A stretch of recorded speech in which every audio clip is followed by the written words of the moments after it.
c'est un roc, c'est un pic, c'est un cap. Mais que dis-je, c'est un cap? C'est une péninsule. Vous l'avez compris, aujourd'hui nous allons parler de Cyrano de Bergerac. Je vous rappelle l'histoire.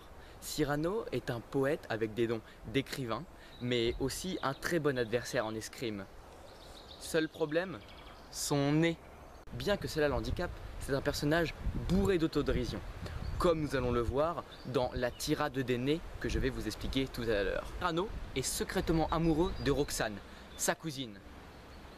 Ouais, il y a de la consanguinité dans l'air, hein.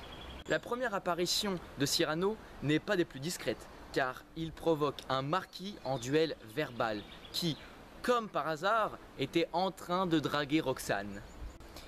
Et c'est là qu'on a le droit au tout premier rap contenders de l'histoire. Ah non, c'est un peu court, jeune homme. On pourrait dire, oh, bien des choses en somme. Tenez, par exemple, agressif. Moi, monsieur, si j'avais un tel nez, il faudrait sur le sang que je me l'amputasse. Amical. Mais il doit tromper dans votre tasse. Pour boire, faites-lui donc faire un anap. Ouais, Cyrano, il en a de la répartie.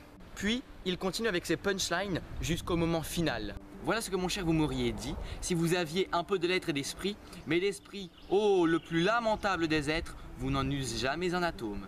Et de lettres, vous n'en avez que 3 qui forment le mot sot. Eussiez-vous d'ailleurs l'invention qu'il faut pour pouvoir là, devant ces nobles galeries, me servir vos folles plaisanteries, que vous n'en ayez articulé pas le quart du commencement d'une, car je me les sers moi-même avec assez de verve, mais ne permets pas qu'un autre me les serve.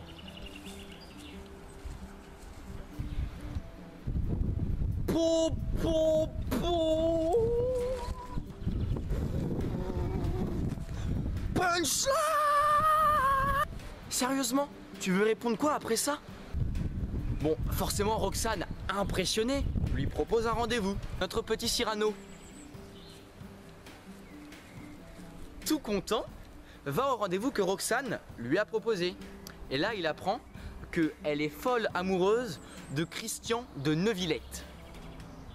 Non mais sérieusement, on peut s'arrêter 2 secondes sur son prénom? Christian de Neuvillette. Qui sont ses parents assez cruels pour appeler son enfant Christian de Neuvillette? Sérieusement?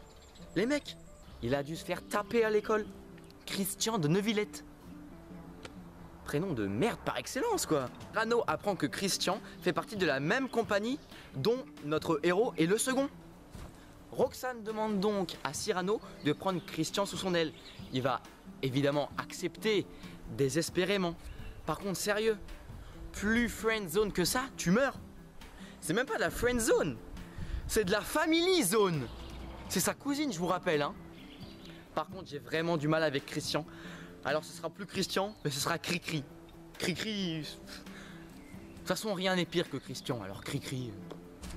Le pire pour lui sera quand il découvrira que Christian est un garçon beau, fort et courageux. Par contre, contrairement à notre héros, il n'a aucun talent d'éloquence. Cyrano propose de prêter ses talents d'éloquence à Christian. Comme ça, si Christian arrive à conquérir le cœur de Roxane, au fond de lui, Cyrano aura fait partie de cette conquête. Ouais, je suis d'accord. C'est un peu tordu comme idée, hein. Mais bon, là où il en est, le Cyrano, avec la consanguinité, on n'est plus à ça près, hein. Bon, évidemment, Cricri va accepter. Et Roxane va penser qu'il est super éloquent. Évidemment, elle tombera amoureuse notamment grâce à la scène du balcon où Roxane est sur son balcon, Cricri est devant et Cyrano lui dicte tout derrière. À ce moment-là, la dignité de Cyrano s'approche aux alentours du zéro absolu. Parce que sérieusement, être derrière un mec qui veut pécho la femme que tu aimes et c'est toi qui l'aide. Non mais sérieusement, c'est même plus la chandelle qui tient Cyrano, c'est un magasin de bougies. Roxane va vouloir se marier avec Cricri. Ouais, je sais. Ils sont assez rapides ces deux-là quand même, hein. Roxane veut épouser Cricri avant qu'il parte au front. Et grâce à ses pouvoirs de charme féminin, elle a réussi à repousser le départ. Le jour des fiançailles, De Guiche, qui est le supérieur de Cricri et de Cyrano, décide de rendre visite à Roxane parce que lui aussi est amoureux d'elle. Attendez, Cyrano, Cricri, De Guiche. Roxane, ça fait beaucoup quand même là, hein. Faudra se calmer, hein. Décida de rendre visite à Roxane, mais c'était le jour des fiançailles. Alors du coup, Cyrano, qui apprenait cela, décida d'aller retarder de Guiche pour que les fiançailles se passent comme convenu. Et une fois de plus, Cyrano, tu baisses en dignité, hein. Finalement, Cyrano arrive à retarder De Guiche et les fiançailles peuvent se faire sans problème. Mais quand De Guiche arrive, il voit le marié et la mariée en train de s'embrasser. Sachant que lui était aussi amoureux de Roxane, il n'a pas vraiment apprécié ça et il décida que directement le jour suivant, il partira à la guerre. Bien gentil de vouloir une go, mais il y a la guerre derrière. Allez les gars. Sur le front, Cricri apprendra que Cyrano est aussi amoureux de Roxane et Cricri jugera que Cyrano est beaucoup plus digne de l'amour de Roxane que lui. Enfin, il a compris! Merci! Bah oui! Grâce à ses amis, Roxane a réussi à rejoindre Cyrano et Cricri. Ce dernier est bien décidé à lui dire toute la vérité. Sauf que, une fois de plus, ça va échouer. Cricri va mourir tué par un Espagnol et il mourra dans les bras de Roxane juste avant que celui-ci lui avoue toute la vérité. Décidément, c'était vraiment pas son jour à Cyrano. Roxane retrouvera une lettre écrite par Cyrano dans la poche de Cricri. Même dans la mort, Cricri volera la vedette à Cyrano. Quand même, 15 ans plus tard, Roxane vit dans un couvent. Me demandez pas pourquoi, je sais pas. Comme une fois par semaine, Cyrano décide d'aller voir Roxane au couvent. Mais à l'entrée, il est victime d'un attentat. Il se prend une bûche sur la tête. Là, on est à la dignité zéro pour Cyrano. Bravo.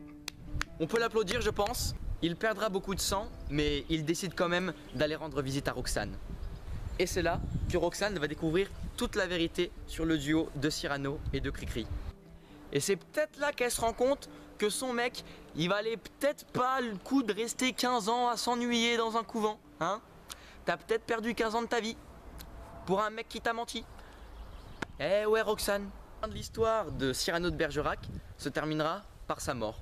Il perdra trop de sang à cause d'une bûche, oui, à cause d'une bûche. Il mourra heureux car il aura enfin pu dévoiler à Roxane son amour. Et comme il le dit si bien lui-même, j'emporte avec moi mon panache. Et alcoolique en plus! Merci d'avoir regardé la vidéo jusqu'au bout, c'était un plaisir pour moi de la tourner, j'ai adoré faire ça. N'hésitez pas à vous abonner, liker, enfin partager, faites ce que vous voulez, c'est votre vie. Moi je vous dis à bientôt pour une prochaine vidéo. Ciao!